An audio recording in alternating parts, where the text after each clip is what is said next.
I hope you're having a great day. So I know that in my last video, the one that I shared with you about my 2023 updated planner and journal stack, I said that I didn't have another video planned for January. But obviously I'm here. Obviously there's another video, and I have my friend Liz to blame for this, because this week we were chatting and she showed me her happy planner, and she's using a dashboard layout, which is this one. So if you're new to my channel, you won't know that I used to use the Happy Planner for several years, so I am very familiar with a lot of their layouts. And one of the layouts that I used to use was called is the dashboard layout, and this came out this came out in 2019, I want to say, when they released the Happy Planner Girls. So I fell in love with this layout and I used it for a very, very long time. So my friend Liz showed me her planner, and it is the dashboard layout, and it was neutral. So when the dashboard layout first came out, it had a lot of color, and I used to cover up some of the sections here. I don't know if you can tell, it had like a big block here of color, and I used to cover them all up, and like with little just random pieces of paper. So her layout, it is perfect. It's a dream dashboard layout. It is neutral and beautiful, but it is obviously a planner that it is no longer in stock, because I have totally missed the boat on all the new releases from the Happy Planner. So she sent me a picture of an undated Happy Planner. And for the past couple of days, I've been looking for it. I purchased it on the Joann's website, but then I saw that they had some of them in stock at the store. So this morning I took a drive and I found it, and here it is. I wanted to show it to you before I set it up, because I wanted you to see. This is the little sticky. I wanted you to see how it looks. These are undated. They are, I'll take care of that later. They are, but I'm not even going to use this cover, because I also have another cover coming that I will share with you. So so these are undated, and I think they're relatively new to the Happy Planner line. So I wanted to flip through it, show you how it looks without anything, and as it comes from the store. And then of course I am going to show you how I'm going to use it, and how I have added it to the one that I am currently using right here, which this is, if you missed my last video, this is a horizontal layout, which I absolutely have fallen in love with. And I will be just swapping, like interchangeably using both layouts, and use them both. So this is an undated 12-month planner, and as you can see, it is totally neutral. This color, it is a very, very pale cream color. It is beautiful. And then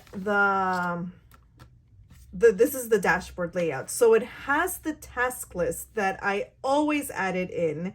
It has important, which is dot grid.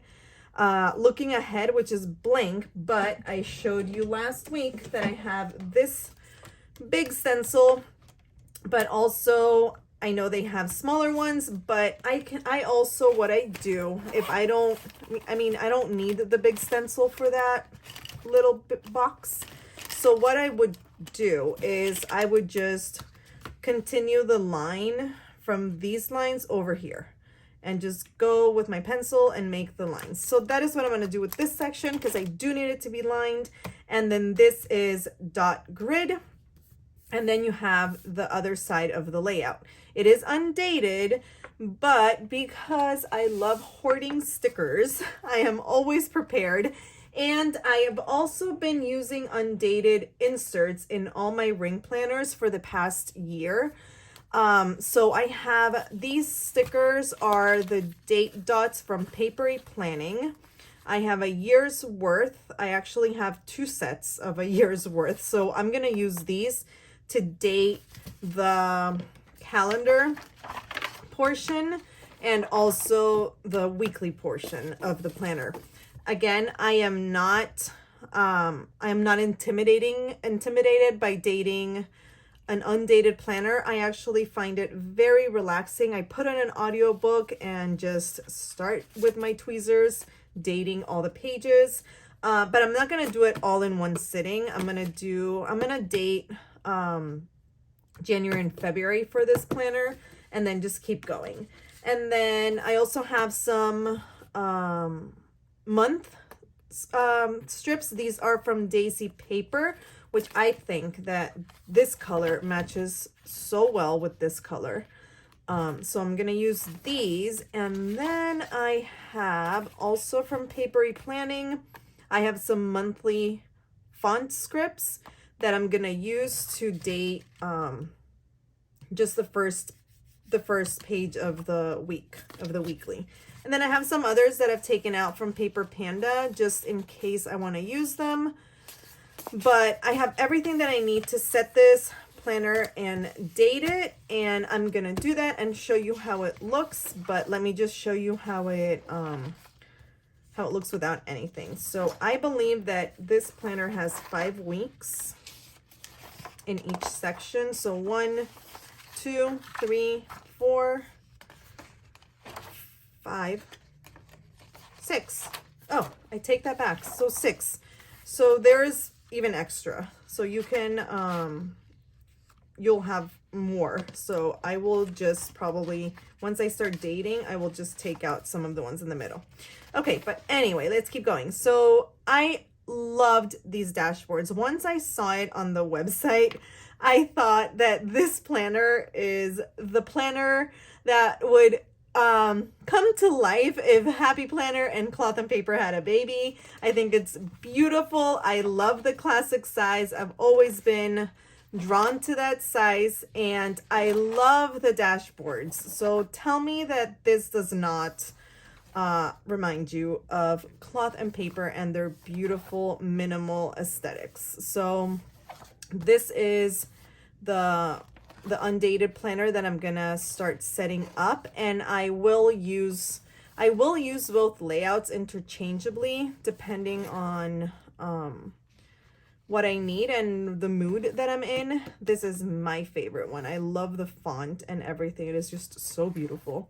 So I'm gonna set it up, and I am going to show you how it turns out. And I'm also going to, I don't know if in this video, but maybe in another one, I'm going to show you how I back plan, because I will back plan this planner. This is the third week of the year, I think, so I can totally do that. I love rewriting things. It's just a relaxing practice for me.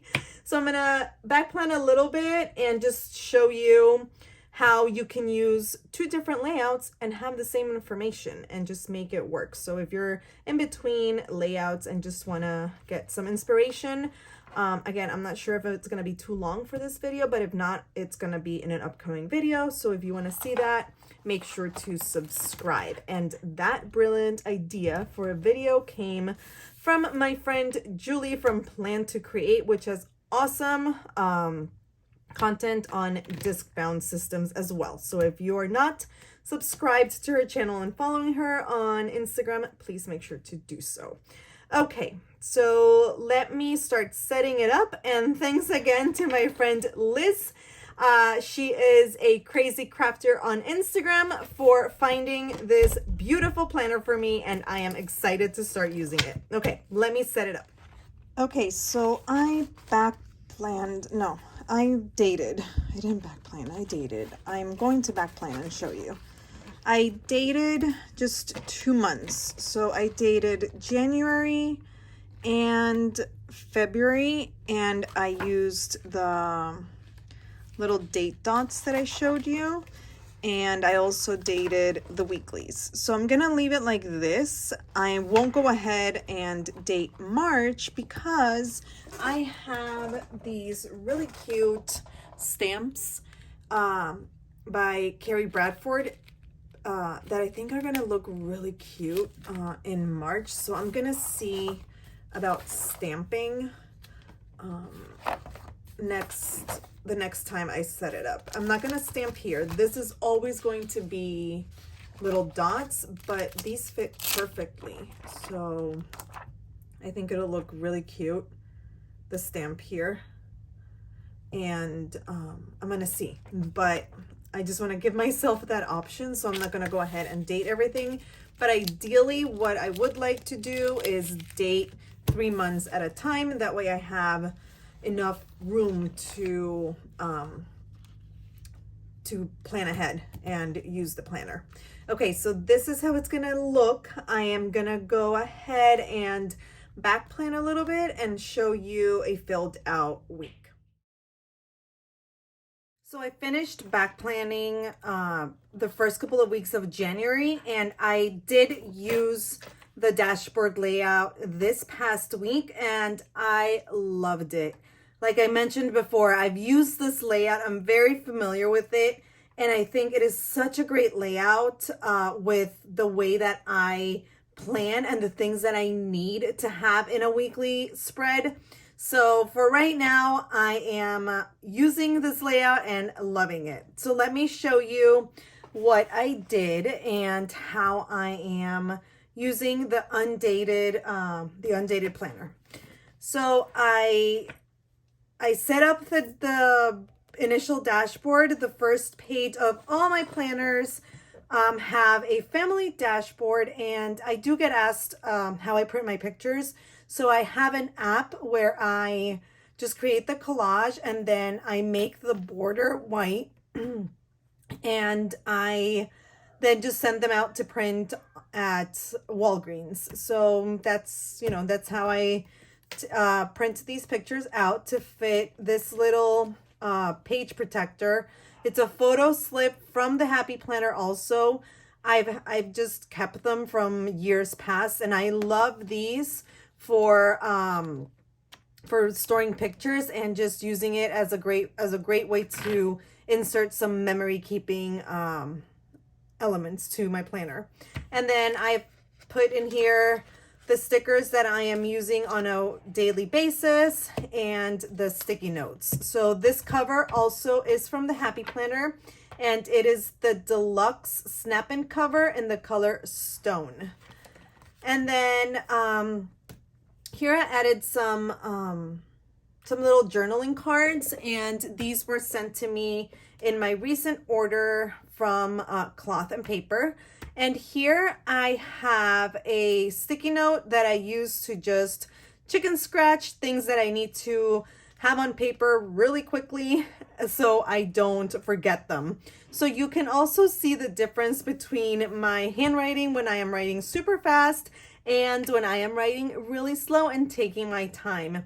I do get asked how I keep my planner so clean and just looking organized. And honestly, it's just writing slow and really enjoying the process of putting my my tasks and my memories onto paper.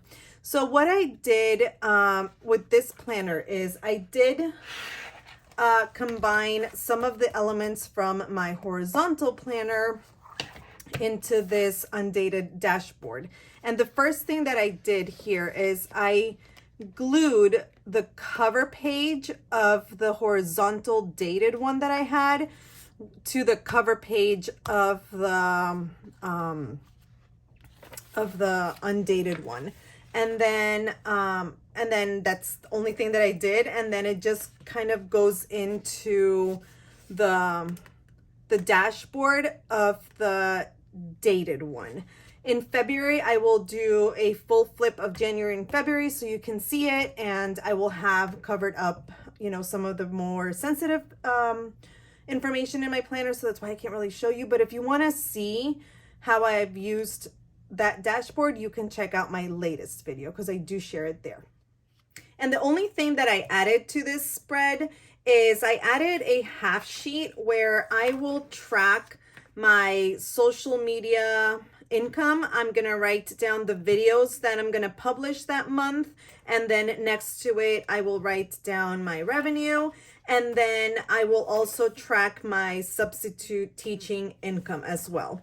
So because this layout is kind of like my work part of the, it's not kind of, it is my work part of my planner, I added that. And then here, like I mentioned before, is where I track my teaching work hours. Okay, so next we go into the monthly. So this monthly has no stickers because I had already set up my January monthly in the horizontal planner and I had used the Sterling Ink January kit. So it is a very minimal sticker-free layout, and I just added stickers to highlight my work days. But the way that I use the monthly here is I do use, like I've mentioned many times before, for pre-planning and, you know, my scheduling. I do use iCal on my phone because we share it with my husband. So I use this layout as kind of like a post-planning type of layout where I go in and I write down any appointments, events, or things that have happened throughout the month that I want to remember in the long term. And then this is how I'm using the dashboard layout. So I did go ahead and back plan the entire month, but this is the week where I was actively using it, and this was the planner layout that I was using. So as you can see, I have here my running to-do list for the week. I have added here important information for that week, whether it's a task that needs to be completed or just something that I need to really keep in mind. I have this section here for things that I need to be on the lookout for the upcoming week. Then here I use it to track our routine. And then here I'm just using it to write down a couple of memories or things that I want to look back on for this specific week. So this section right here, it is blank. So for this week, I used it to track my son's literacy week dress up days, but you'll see for this upcoming week, I am using it to track my meals. So I really like this section because you can use it for whatever you want for that week. So you can use it the same way throughout the whole month or change it up depending on what you need that week. And then this is where I write down our, you know, my tasks and events, appointments, things that need to get done on that specific day. And then here you can see what this upcoming week looks like. So I purchased this page divider from Cloth and Paper, and I love it because it holds sticky notes, so I can add in, you know, here I'm adding a tracker to keep track of certain habits that I want to hopefully make habit on in February. And then here you can see how my week looks on a Sunday before it gets started. So I go ahead and I write down our routine. I write down things for the upcoming week, any important information. I still haven't transferred tasks from last week into this week. I usually do that Sunday night. And then I start off by just writing down any appointments or day-specific tasks. So this is how I'm using the dashboard layout in this Undated Planner. I absolutely love it. I am really, really happy to be using a happy planner again. I think classic is a great size and the dashboard layout is a great layout, and it has a lot of space to hold a ton of information for that week. So I want to show you before I leave the two other covers that I have, because I do get asked about this gray stone cover, and this one I got from the Happy Planner website. Also, this one I got from the Happy Planner website, and then this one is sold out on the website, but I did find it on Etsy, so I will link the Etsy shop below. But all three of these are the Deluxe Snap-in Happy Planner covers. Okay, so I think I covered everything. I will be back in February to share with you my goal setting system, which I am using the Moxie Light, and I will also share with you, like I mentioned before, a flip of the whole planner for January and February, so you can see how I'm using it. Okay, you guys, well, this is it for me. Thank you so much for joining me. I hope you have a wonderful rest of your weekend, and don't forget to subscribe and turn on your notifications so you don't miss my next video. Okay, guys, have a wonderful rest of your day, and I will catch you next time. Bye.